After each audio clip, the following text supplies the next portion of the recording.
Welcome to the Digital Marketing Insights podcast, brought to you by Brightside Digital.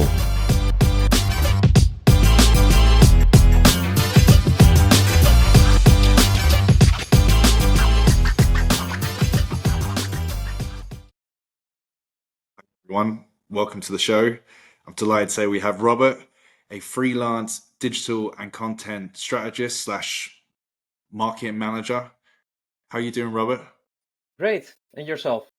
Yeah, very good, buddy. Listen, I'm so excited to talk to you. Your experience is incredible. Delighted you're taking the freelance route as well. So can you tell everyone listening, watching a little bit about yourself and what you've been up to? Yeah, my name is Robert Knibbe. I'm a digital content strategist with over 12 years of experience now, working for some of the biggest brands. My main passion and expertise is digital marketing and working for Red Bull over the past 7 years. Content is a very big part of it.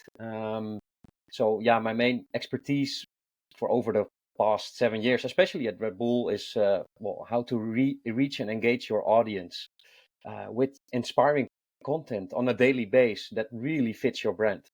That's what I've been doing at Red Bull, but also at my previous jobs for the Volvo Ocean Race, where I was the digital marketeer for one of the Dutch teams sailing all around the world. I didn't sail around the world, but I had to do the digital marketing for them. So setting up the website and basically pushing out all the content that was coming from the boat and pushing it on all our online channels. So this was my job before working at Red Bull, which was really a cool period. Also, I had to follow the boat. So it was, as soon as the race started, I had to follow the boat and produce content whenever there was a stopover. So this was a really interesting period for me, combining my biggest passions, which is basically digital marketing, content, and sports. If you combine those three, work is becoming a lot more fun compared to the jobs I had before. Yeah, and like what incredible experience. So let's dive into it. What do you see as your main strength in digital? You know, what have you been doing for the likes of Red Bull? So what I've been doing, if you would really nail it down to one or two sentences, it's like produce kick-ass content on a daily basis, on customized for all your channels and for all your target groups, which basically inspires your and engages your target group. As over the past 7 years working for Red Bull, we had to engage our target group basically on a daily basis with the best content out there.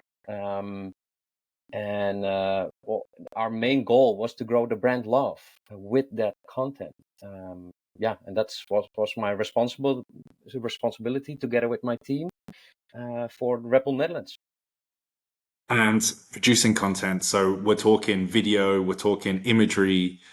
A lot of your work, you're in a fortunate position in those type of companies, especially with the sailing and stuff, because there's probably a digital setup where you're getting this high quality, you know, probably 4K or, you know, the best of the best in terms of cameras and that kind of content.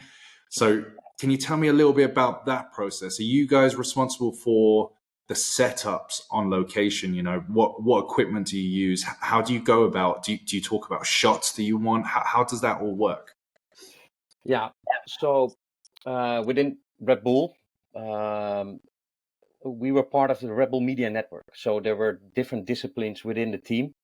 My discipline together with my team was the digital content programming. That's how we called it at Red Bull. So we programmed all the content for all the different projects and campaigns and brand projects as well, events.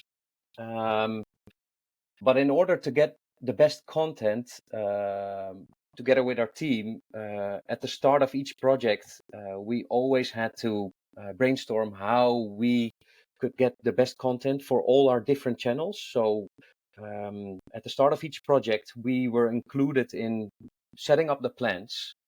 And then from there on, our colleague from content production took over based on the plans we had with the content, on which channels we wanted to make the content. If we wanted to have a documentary on Red Bull TV or a 7 seconds video on TikTok. And from there on, the content guys took over, the production guys, and yeah, going towards an event or a big project, we checked in again, and then we had a look. Okay, what is done with the fixed cameras or with video agencies, and what can we add to it with mobile telephones as well? Because over the 7 years, mobile took over. It became more and more important with several projects. We had the case. It was the case where our mobile videos even produced better compared to the higher end video agency videos. So yeah, it's a combined team task. But for me as a digital team, it was very important to be there at the beginning of a project, to speak out which wishes we had as a team regarding for creating the biggest impact online. Brilliant. And obviously, there's going to be businesses listening to this. They might be financial institutions, they might be construction institutions, things like this. How does someone with such incredible, exciting experience in producing this really adrenaline rushing content, how would you now as a freelance go into those industries? How, like, is there anything you can recommend, maybe software wise and creation wise, that you think a lot of businesses are missing? Well, it starts with a good plan and a good strategy. So before looking at software and all the production stuff, it starts with having a good strategy and a plan. Like, what do we want to do? Why do we want to do this? How do we want to do this is later on, basically. So as soon as you have the strategy and the goals set, from there on you could work like with all the production goals or the software as well. But for me, like, looking back at my period at Volvo Ocean Race, but also at Red Bull, it all started with having a good plan. Yeah, brilliant, brilliant. And softwares I mentioned there, is there anything that you go to that you swear by for content creation? Is there anything that you go to the whole time? Well, for us, what really worked, depending on the phase of the project you're in, but working together with video agencies, what for us worked really well was when we went for video software like Frame.io, where you could really quickly, together with an agency or whoever is making the video, upload the video and give feedback for me as a client. Give feedback straight away on the very second you think a video could be enhanced or could be improved. During my time at Red Bull, like when we at the beginning, we had to really send emails like, second 1.9, let's change this shot. And when we went for Frame.io, like a tool like Frame.io, this really enhanced the process of making cool videos for basically all our channels together with agencies. Yeah. Brilliant, brilliant. And you're going to have some great stories here, but is there one particular campaign that you're really proud of that you made really successful in your previous roles or current role? Yeah, one project really jumps to mind. When you think of Red Bull, you probably think of Max Verstappen with the various Formula One videos we made, or some of the action sports related videos. But there's one project that really jumps to mind for me.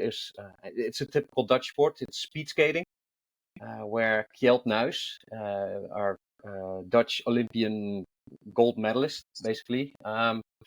He had the challenge.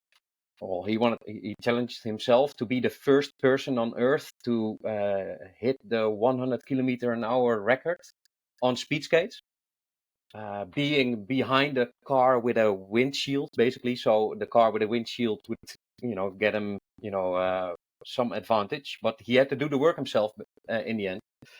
And we, as a digital team, had to come up with a really good content plan to break the internet, hopefully. Yeah. And this one project, I could really say, the word viral is sometimes being misused, but in this case, it was the case, basically, because Kjeld, we had to go all the way to Norway, where there was a big, massive lake where he could, reach up to 100 kilometers an hour.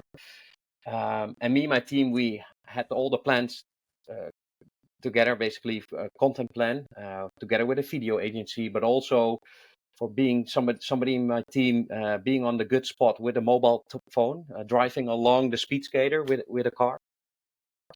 And this video we made, the mobile video, as soon as we posted this one online, because he broke the world record. He was the first person to hit the 100 kilometer mark, basically. This video, I've never seen anything like this. We've hit tens of millions of views within a couple of days of this one video. We started seeing people or media platforms ripping our video straight away. And normally you would consider this as somebody trying to steal your stuff, but in this case it was really seen as a massive compliment, basically. Where already within a day we started seeing media outlets in Australia or in South Korea, or Shaquille O'Neal. He posted the video we made the same evening. He posted it on his Instagram story, which for us was wow. Like, how does an American basketball player post a Dutch speed skating video on his Instagram story? But he really liked this video. And this was for us. This was always the main goal: trying to engage and trying to touch, emotions, basically, with everybody seeing that video. So this project really, for us, went viral. It's amazing when you think of Red Bull as a concept, because you mentioned earlier that the love for Red Bull, that was your marketing to create this kind of such a warm feeling towards a brand, and obviously align yourself with a speed skater in this particular campaign. Is that what it's like in the Red Bull office? It's like you're looking at adrenaline-led projects, I suppose. I might be saying that the wrong way, or how you guys discuss it, but then thinking, okay, what's the strategy here? So, for example, you guys got in a room and went, let's break the records and record it and show everyone, and have Red Bull everywhere in the outfit, the setup. I've seen the video. I think everyone's seen the video to some extent. But it's and then it doesn't matter if you get ripped. It's a compliment because you're already branded all over it. It's not like someone can change the scenario and stuff. Everyone knows where it's come from. So that's you're taking ownership of the video straight away. But obviously there's a huge cost in all of that. But is that how the ideas factory works? Is that like everyone's getting around and thinking, okay, these are the areas, and you come up with a concept like that? Yeah, well, again, coming back to my previous point, it all starts with a good plan. And this is what I've learned at Red Bull. Like, you already start planning a year up front. Like, what are the possible, where do we want to make impact? So you do your research with your target group, and you see, like, okay, these are the interests of my target group. So in case of the Netherlands, it's speed skating is one of them, but also motorsports or football or culture, hip hop. And then you start planning. Okay, so we know the interest of our audience. How can we make a good full year marketing plan based on this, together with all the events you wanna plan, or with the athletes. In case of Red Bull, we were very lucky, um, having athletes, and speed skating was one of the audience interests where we could make impact. So then, together with our athlete Kjeld Nuis, who was the Olympic gold medal winner, the athlete manager at Red Bull also, started talking to the athlete. Okay, what are your dreams? So what can we do besides your regular sports where you're good at? Are there any other things we could help you with? So and that's the main idea for Red Bull, giving wings to ideas and people. And Kjeld Nuis, in this case, he came up with the idea to, be the first guy to hit the 100-kilometer mark. And this for us was like a combined win-win-win for everybody, and where we could make the best content out there. Love it. Love it. It's such a cool idea. Looking at yourself for a second, Robert, is there any areas you're yourself looking to upskill into and learn more about, and why? Yeah, well, some of the areas I would definitely want to upscale in is AI, because we didn't use this at Red Bull. It was basically all organic content made by ourselves. But I do see the massive advantage of AI, and I do see for a lot of companies, we're basically at the beginning of all the AI developments, and for companies also to have a look. Okay, how can I, invest my marketing money on a smart way and use AI as well, which is still credible and good for to use. And this is something over the past months I've been investing into to understand AI first of all, and how to use it for organizations. Love it. And new insights. Where does someone like you get your inspiration from and stay up to date with industry news? Where do you go to keep up to date with information in the industry? Well, for me, from a content point of view, social media. So, like, don't look at my screen time on my telephone, but you need to be, on top of what is the latest of the latest, and what's still, how do you produce the best content? What are your competitors doing? What are all the media platforms doing? So yeah, I would say first of all, for me as a content strategist, look at all the content being made, Yeah. and what inspires you. And then, well, from a digital marketing point of view, I also follow certain media platforms such as like we have Dutch platforms over here which are quite interesting. Frank Watching, Emers, but also Business Insider or Social Insider are quite interesting for me. Brilliant. Brilliant. And what would you see? Probably we'll make this kind of specific to businesses listening and your kind of current work a little bit. But what would you say is the biggest opportunity for a business in digital at the moment? What would you recommend as the biggest opportunity for them listening now?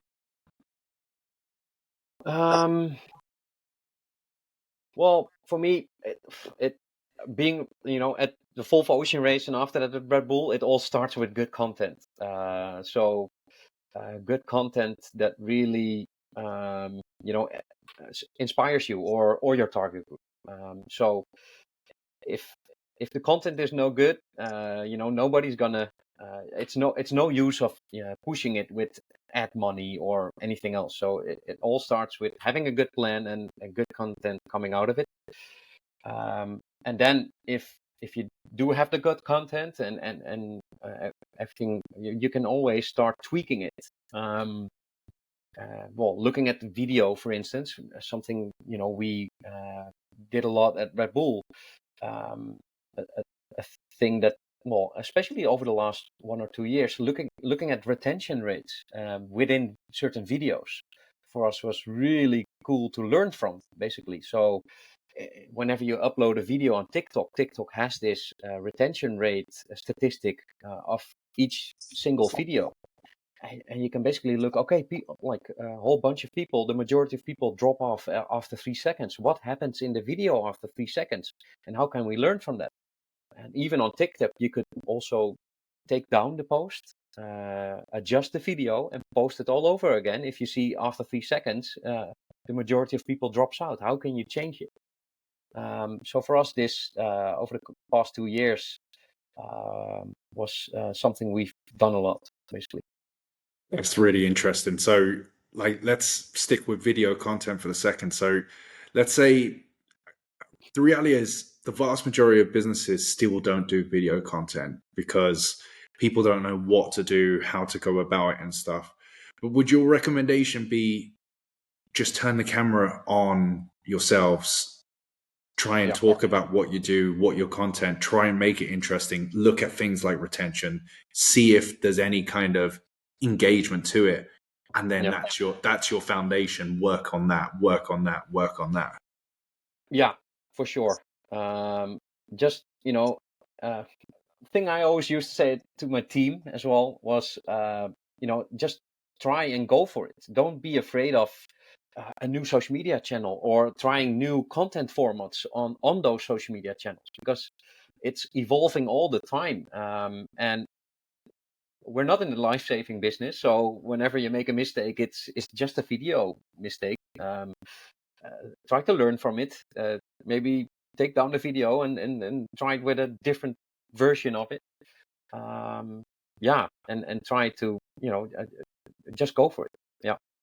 Just to elaborate a little bit more, and I want to hit this home a little bit, but do you think it is a legitimate strategy in this year, 2023, but going into 2024, that businesses should just say, okay, like to a member staff, say, you've got a month, play around, produce video content, see how it works for you. See if you can get anything working, and just try, because let's face it, every social media platform now, it's video based imagery. The kind of Instagram culture of imagery is gone to some extent.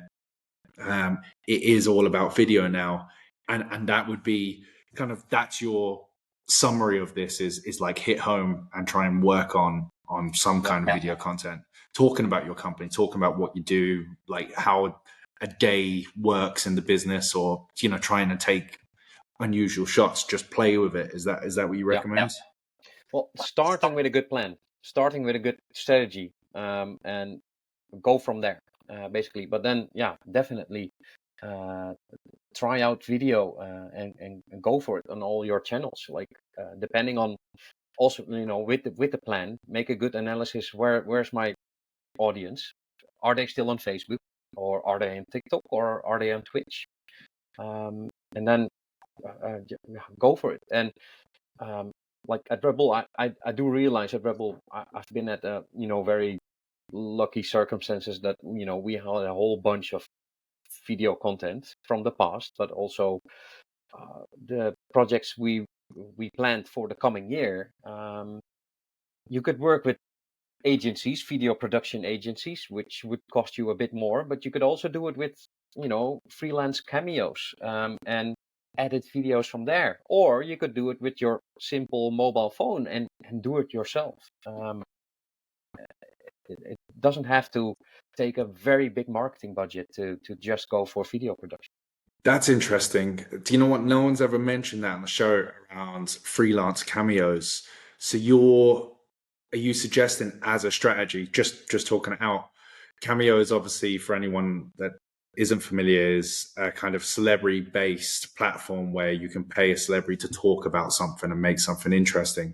But you're saying a potential strategy could be identifying an influencer, let's call them for the moment, that's aligned with your industry, has your target audience, and get them to sell your product or service and stuff and pay the higher marketing cameo fee. Is that a strategy that you're... No, yeah, with cameos, maybe that's a Dutch word, but with cameos here in the Netherlands, it's freelance camera specialist, basically. Specialist, yeah.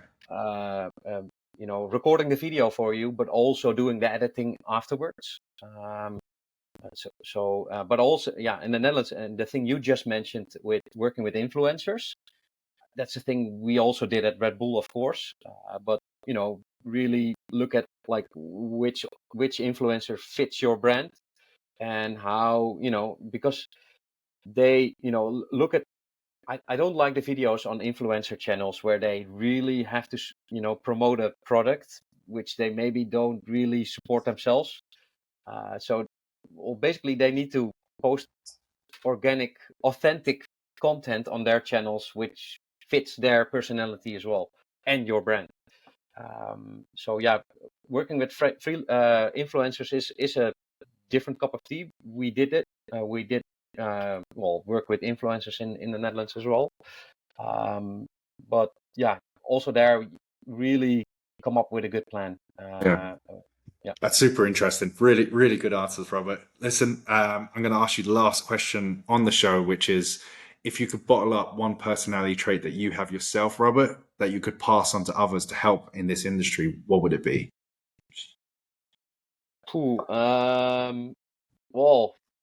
Always be hungry for